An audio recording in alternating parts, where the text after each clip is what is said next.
Isso é muito ambicioso. Mais ambicioso do que isso, só se tivéssemos um promotor da felicidade. Agora, não temos esse cargo, mas temos um promotor de justiça, Kelsen, jurista da Escola de Viena, na Áustria. Por exemplo, é muito cético, ele não acredita que o homem seja capaz de fazer justiça, mas ele acredita que Deus pode ser capaz.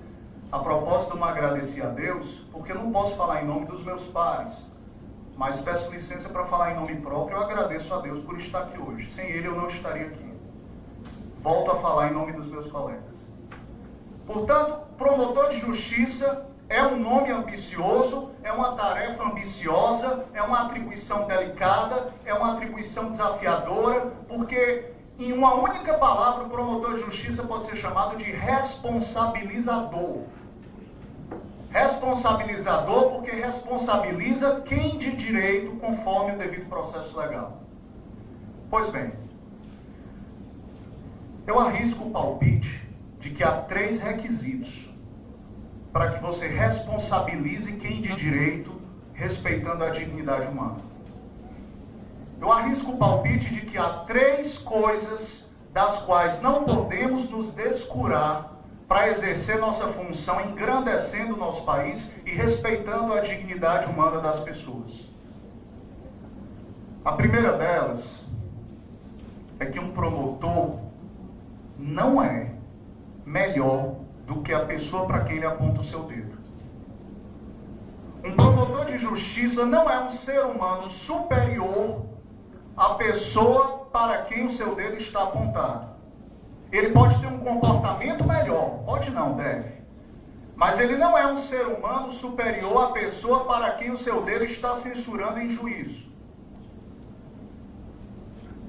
Vivemos uma época em que o óbvio, às vezes, merece ser explicitado. O promotor de justiça ele não é um ser humano superior a uma prostituta. O promotor de justiça não é um ser humano superior a um morador de rua. O promotor de justiça não é um ser humano superior ao esmoléu, não é um ser humano superior ao criminoso, não é um ser humano superior ao presidiário. Por incrível que pareça, o promotor de justiça serve essas pessoas. O promotor de justiça é um serventuário, serve sem ser subserviente. Como o garçom.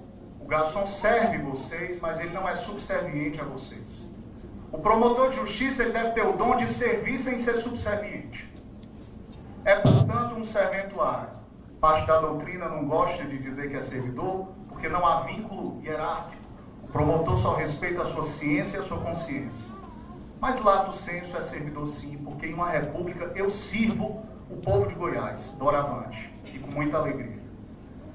Portanto, esse é o primeiro requisito que me parece imprescindível para um promotor de justiça. Kant costuma dizer que há coisas que têm preço.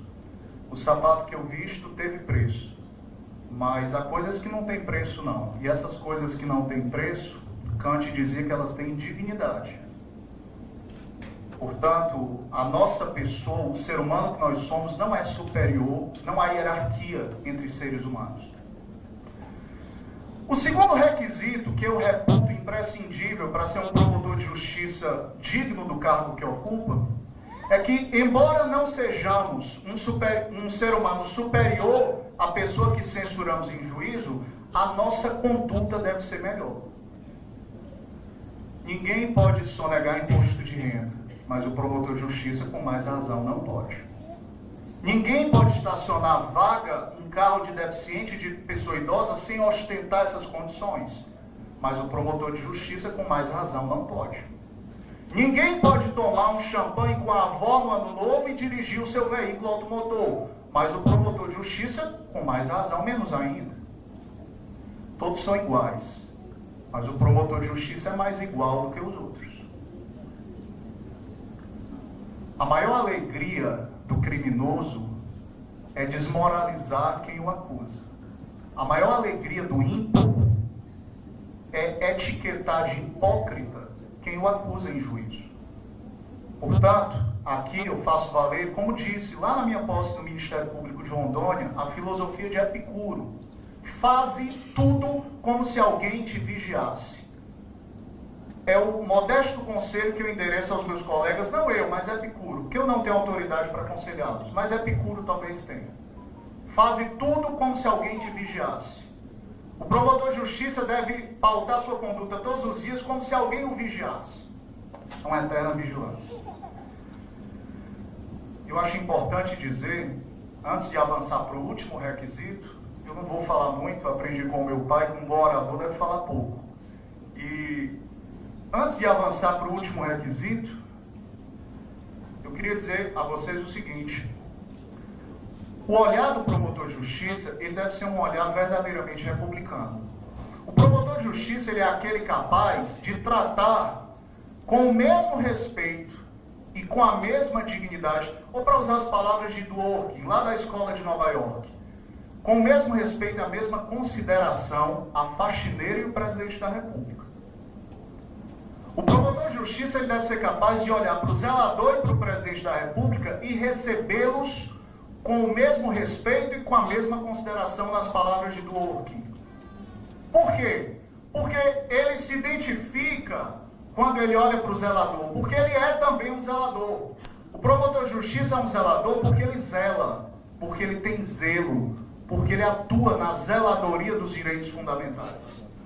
Portanto, ele é capaz de se identificar com aquela pessoa humilde que zela pelo patrimônio público, tanto quanto ele, mutatis mutandis, cada qual cumprindo seu papel. E por fim, meus caros, o terceiro requisito que eu reputo importante para que um promotor de justiça desempenhe com dignidade o seu papel, eu já disse que ele é um responsabilizador. Todo responsabilizador deve ter a consciência de que as pessoas adultas e capazes são responsáveis pelas escolhas que fazem na vida. Hoje, ninguém quer ser responsável por mais nada. Na psicologia, no direito. Hoje as pessoas querem se eximir de tudo, mas adultos capazes são responsáveis em maior ou menor grau pelas suas escolhas de vida. Há um jurista argentino chamado Zaffaroni que dizia que por mais organizada que seja uma sociedade, ela não brinda a todos com as mesmas oportunidades sociais. Certamente. Eu não tenho a menor dúvida disso. Certamente, nós fomos brindados com oportunidades sociais que os mais desvalidos não foram. Porém, as favelas estão repletas de pessoas honestas. A maioria delas o é.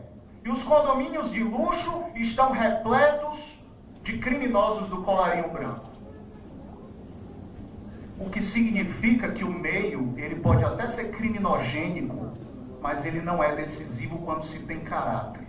E um bom responsabilizador deve ter convicção de que adultos capazes são responsáveis pelas suas escolhas e devem responder pelas suas consequências.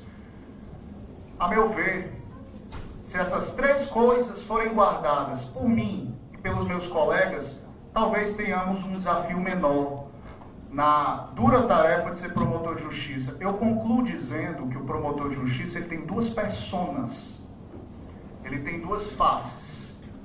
Para a prostituta, para o morador de rua, para o desvalido, para os órfãos, para as viúvas, o promotor de justiça ele é um serventuário, mas para o ímprobo, para o criminoso, para o latrocida, para o sequestrador, ele não é serventuário não, ele é uma autoridade. Muito obrigado.